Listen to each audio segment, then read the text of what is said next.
17 aux portes de Liège, 350 hectares disponibles au lieu dit Chertal. Des terrains marécageux que le fleuve recouvrait périodiquement. De grasses prairies que broutaient des vaches paisibles. En fait, on ne connaissait Chertal que grâce à elle. Chertal, c'était un nom sur un paquet de beurre.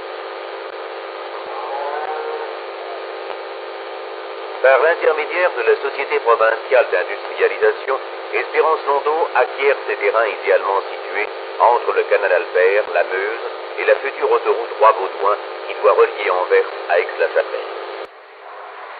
Il faudra 5 millions de mètres cubes de remblai pour monter de 5 mètres environ le niveau général des premiers 100 hectares utilisés pour les amener à la hauteur des berges du canal Albert.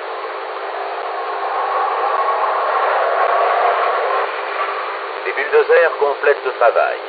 En comblant les marais, en couvrant les prairies, ils opèrent une première transformation radicale du paysage. Dans ce site champêtre, ça et là, de rares maisons avaient été construites. Rachetées, elles sont immédiatement démolies.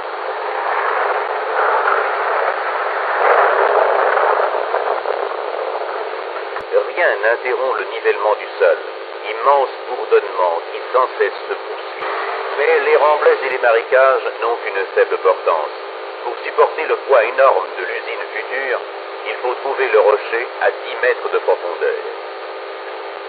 11 000 pieux de fondation vont être ainsi foncés dans la première phase de construction de Chertal.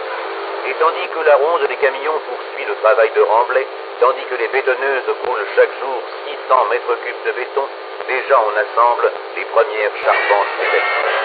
22 500 tonnes de charpente pour les bâtiments de l'acierie, 19 000 tonnes pour les laminoirs, découpent dans le ciel une dentelle harmonieuse et robuste. À l'origine, les terrains de Chertal n'étaient pas raccordés au chemin de fer. C'est donc par la route qu'arrivent les éléments de machines, des charpentes, de matériel mécanique. Pour certaines pièces, comme les convertisseurs de 140 tonnes de capacité, le trafic doit même être complètement interrompu sur certaines routes. Sur ce vaste chantier, long de quelques 3 kilomètres, on ne s'aperçoit qu'à l'heure de la pause du grand nombre d'ouvriers au travail. De 2500 à 3000 hommes sont ici en permanence. Pendant ce temps, chez les constructeurs, le matériel mécanique s'achève. Ce hall et d'autres d'aussi grandes dimensions sont occupés par la multitude des éléments destinés à Chertal. Pignons, cylindres, bâtis, colonnes attendent de prendre leur place dans le puzzle géant que constitue un train moderne de laminage. Des wagons spéciaux amènent à la gare la plus proche les colonnes des cages de laminoir, dont les plus lourdes pèsent 190 tonnes. Puis, par route, car Chertal n'est toujours pas relié au chemin de fer, les 16 colonnes sont acheminées à travers la ville de Liège jusqu'à l'usine. À 45 mètres au-dessus du sol, les ouvriers spécialisés assemblent les tôles au mépris de tout danger. Pour alimenter en fonte l'usine de Chertal où aucun haut fourneau n'est prévu au premier stade, on construit à l'usine de Serein un mélangeur d'une capacité de 1500 tonnes de fonte liquide. Pour transporter cette fonte liquide, le choix d'Espérance s'est porté sur des wagons spéciaux de 150 tonnes utiles de capacité. Ce qui complique le problème du transport et le rend unique en Europe, c'est que 8 trains de ces wagons doivent chaque jour dans les deux sens emprunter le réseau de l'État et particulièrement la ligne Bâle-Amsterdam. Ils ont 31 mètres de long. 16 essieux répartis en 4 bogies supportent le poids total de 330 tonnes. Mais pour permettre à ces wagons d'arriver à Chertal, les difficultés sont nombreuses. Il faut percer un tunnel dans l'épais béton de la culée du pont de Wang.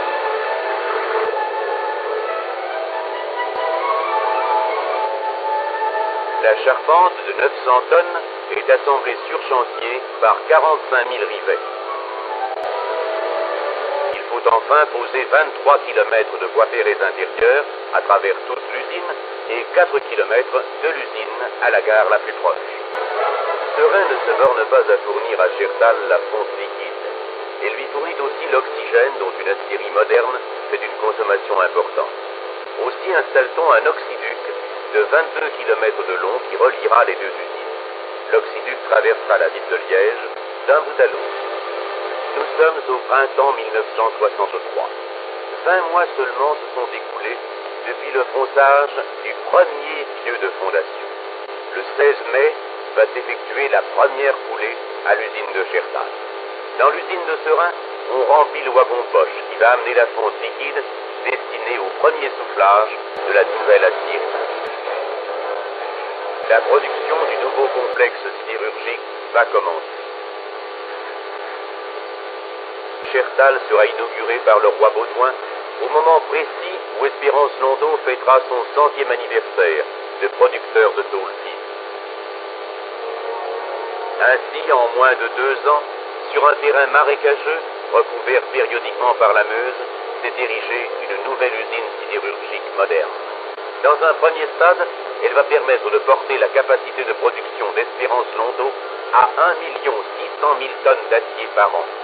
Ainsi est né, grâce à la collaboration de tous, un ensemble industriel nouveau, beau de forme et de couleur, fleuron de l'industrie liégeoise à l'heure européenne.